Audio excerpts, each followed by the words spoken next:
احمد خالد رميه جانبيه لنفط الوسط في محاولة تمرير الامام، ممكن استغلال اخطاء دفاعية خطيرة على مرمى اربيل. اربيل هدف ثاني لنفط الوسط، لنفط الوسط ثاني البديل امير حامد.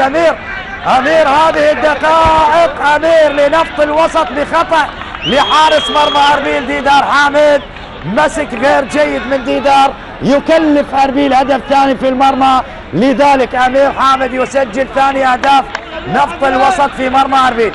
بديل ناجح للمدرب رامز ليش. نلاحظ هذه الاعاده مرت من امام لاعبي نادي اربيل، لا وجود لحاله تسلل. بعد ذلك ديدار حامد يرتكب خطأ قاتل من ديدار حامد يستغل امير حامد في مرمى ديدار حامد، وامير يتفوق على ديدار في هذه اللقطه ويسجل في مرمى ديدار ثاني اهداف نفط الوسط على حساب اربيل. هدف ثاني لنفط الوسط.